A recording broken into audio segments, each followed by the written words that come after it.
Thank you, Ms. President.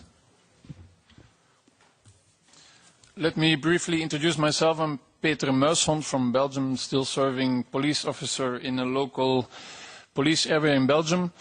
I didn't really prepare myself for this conference because when I saw the members of the panel, they have much more knowledge than I do, so I can only speak for myself with my very short knowledge. I'm not going to speak about the Belgian law. It has been addressed before. In Belgium, nothing is allowed. It's easy, it's simple. Nothing is allowed. We have a policy that -3 grams or 1 female plant, you will not be prosecuted, but it is still prohibited according to the law. So there have been some mentions before about our Belgian situation. I have the testimony I read at the CND a few weeks ago in Vienna, where I was expressing myself as a member or the chairman of Anyone's Child Belgium. I was speaking there from Anyone's Child, which is a campaign of people all negatively impacted by the war on drugs. So I did my story. And to be brief about it, I've been a drug war fighter for 10 years at least. I've been in charge of an investigation unit. I've been working in special forces. I was in charge, a deputy chief of police in a local police force in Belgium. So I've been really fighting this war in the first line. And then in 2006, my brother died of an overdose on heroin, cocaine, legal medication and alcohol. So the enemy hit me right in my most intimate circle. And like people should of maybe expecting, I was not going to fight this war with more vigilance than I did before. However, people told me, yeah, drugs are forbidden, they're bad. Look at your brother, he's dead because of it. I started reaching out to people who have much more knowledge experience than I had at that time. However, I had to live the consequences of severe drug abuse. My brother was an addict, so he was really a junkie. So we really had all the negative consequences of drug prohibition, drug policy. So people might expect me to fight this war with more power and more enthusiasm. But then again, I met some people like people from Transform Drug Policy Foundation, which is a British-Mexican NGO fighting against the war on drugs for more than 2 decades now. And I've been contacted by LEAP. LEAP is Law Enforcement Against Prohibition, which was the old name. Now it is Law Enforcement Action Partnership, which is a network of mainly retired policemen, judges, district attorneys, prison guards, who are also fighting against the war on drugs. This is my 3rd time that I'm speaking in front of a side event in an official body, which European Parliament is an official body to me. I've been speaking in front of the United Nations in side events. It's not in front of the official delegations, it's in side events, which means that the NGOs are banned to small meeting rooms in the basement where other NGOs come and listen, and then we applaud for each other like you are going to do for me in 5 minutes, like I've been applauding for you this morning, and then we all go outside and think things are going to change. So what we are calling now is to change tactics.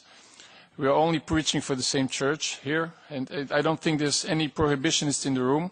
So at least there are some politicians who have really organizing this event, but I don't think we should be addressing each other. I think we should be addressing the plenary meeting a few meters to our left, I think, or to our right. I don't know where the plenary is, but I think there should be the audience we should be addressing. What we stand for is that this drug policy, if you have 5 questions, or maybe 4, like, is this policy protecting our youth? I think the answer is no. If you think this policy is decreasing criminality, I think the answer is no. If you think this policy is good for human rights, I think the answer is no. So on practically every question, this policy is the worst kind of policy ever. And it is very fruitful for police organizations or politicians. It has nothing to do with drugs. It has nothing to do with what they claim to be, like we are going to try to get a drug-free world, which is completely nonsense, of course. Actual drug policy is good.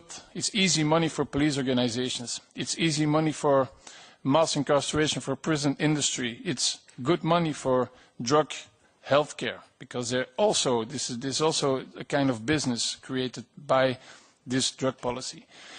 And I promised 3 wonderful Spanish ladies who are now looking at us through streaming, and I think they're watching that camera.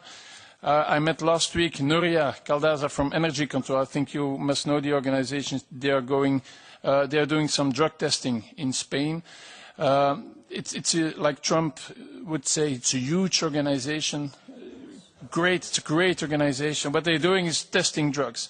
Now, I have never sent my bottle of wine to Energy Control to get it tested, because I can read on the bottle what's in it. They have, I think, more than 5,000 requests of drug testing last year, which means there is a lot of dirty drugs on the market, and it's a very good thing that organizations like Energy Control are there to protect our youngsters, our young people trying to experiment with some drugs. Nuria took me to Pachamama, I'm sorry, Patty, if I'm expressing myself wrongly, but it's a small cannabis social club in Barcelona, and I didn't even notice I was standing in front of a cannabis social club.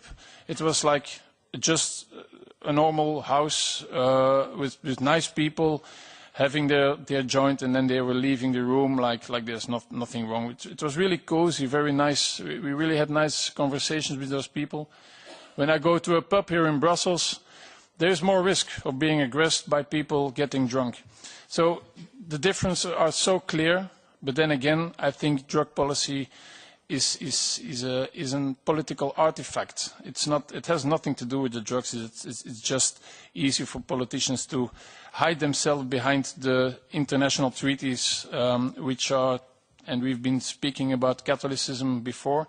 It's like the drug laws are written in stone. They cannot be changed, because it's a good excuse for politicians to hide behind, not to change things. But it has nothing to do with what's happening in the real world of people using drugs. Well, I'm going to end. I'm not going to use my full 10 minutes, because I'm hoping that you might have some questions for me or for other members of the panel. But what I do is I call upon politicians here in this room present to stop your populism and to start working on an evidence-based. Thank you.